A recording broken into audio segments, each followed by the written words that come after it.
Perkenalkan, nama saya Renaldi Nicholas Vamprene dengan NIM 2014-2010-06 dari kelas A1 Keperawatan semester 2 dari Fakultas Ilmu Keperawatan dari Universitas Pembangunan Indonesia. Pada saat ini saya akan membuat proyek untuk memenuhi tuntutan UAS dari mata kuliah Ilmu Dasar Keperawatan 2 dengan dosen pengampu Nurse Lady Lapian Escape Mars dengan topik persiapan pengambilan spesimen darah melalui arteri. Kita masuk saja dari pengertiannya dulu.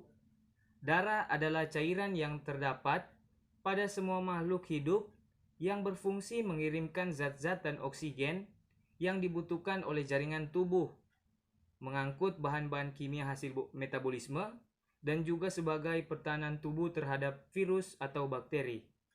Istilah medis yang berkaitan dengan darah diawali dengan kata hemo atau hemato yang berasal dari bahasa Yunani yang berarti darah. Darah merupakan suspensi sel dan fragmen sitoplasma di dalam cairan yang disebut plasma. Secara keseluruhan, darah dapat dianggap sebagai jaringan pengikat dalam arti luas karena pada dasarnya terdiri atas unsur-unsur sel dan substansi interseluler yang berbentuk plasma. Fungsi utama dari darah adalah mengangkut oksigen yang diperlukan oleh sel-sel di seluruh tubuh. Darah juga menyuplai jaringan tubuh dengan nutrisi, mengangkut zat-zat sisa metabolisme, dan mengandung berbagai bahan penyusun sistem imun yang bertujuan mempertahankan tubuh dari berbagai penyakit. Darah manusia berwarna merah, antara merah terang apabila kaya oksigen sampai merah tua apabila kekurangan oksigen. Warna merah pada darah sendiri disebabkan oleh hemoglobin, protein pernapasan yang terdapat dalam eritrosit dan mengandung besi dalam bentuk heme yang merupakan tempat terikatnya molekul-molekul oksigen. Kita masuk ke pengambilan darah arteri. Pengambilan darah arteri untuk pemeriksaan gas darah arteri atau GDA yaitu menilai ada tidaknya gangguan keseimbangan asam basa yang disebabkan oleh gangguan respiratorik atau gangguan metabolik. Menentukan adanya gangguan asam basa karena pernapasan dengan pemeriksaan PCO dan pH atau pH. Penilaian gangguan asam basa karena gangguan metabolik dengan pemeriksaan BA atau base excess dan bikarbonat atau HCO3. Pengambilan darah arteri dapat diambil melalui arteri radialis pada pergelangan tangan, arteri brachialis daerah siku, arteri femoralis di lipatan paha, dan arteri dorsalis pedis pada pergelangan kaki. Alat dan bahan yang pertama, spuit 2 mili dengan jarum nomor 22 dewasa atau nomor 25 anak-anak. Selanjutnya heparin 0,1 ml. Selanjutnya kapas alkohol, selanjutnya pengalas, selanjutnya penutup jarum atau gabus steril, dan sarung tangan.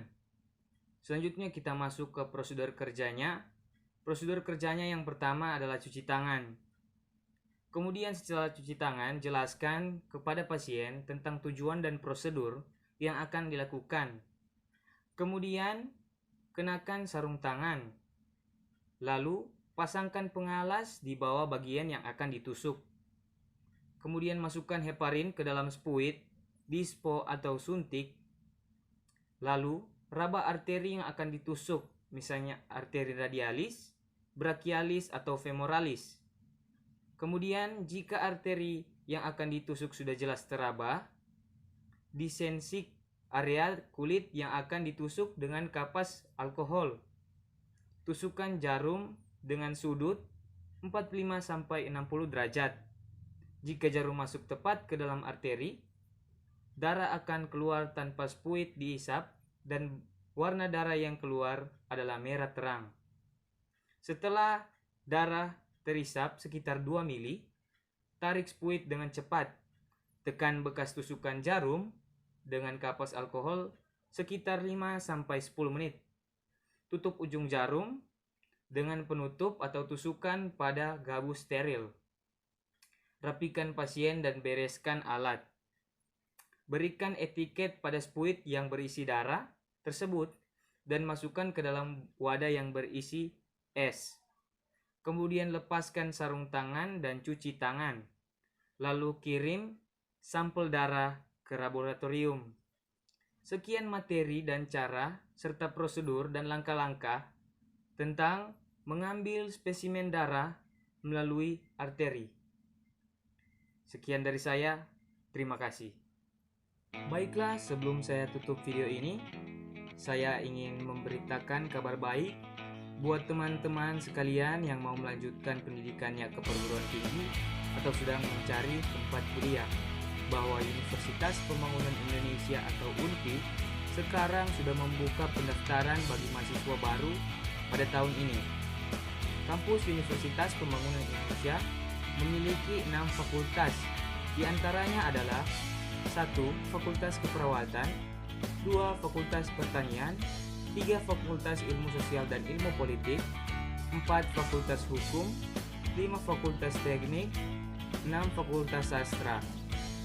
Jika teman-teman memilih Fakultas Keperawatan nih, UNPI adalah kampus yang tepat, karena Fakultas Keperawatan di Universitas Pembangunan Indonesia baru saja mendapat akreditasi B. Bagi teman-teman yang ingin bergabung, silakan hubungi kontak person atau melalui via link yang tertera di brosur yang nanti saya bagikan di akhir video. Ayo join bersama kami di Universitas Pembangunan Indonesia.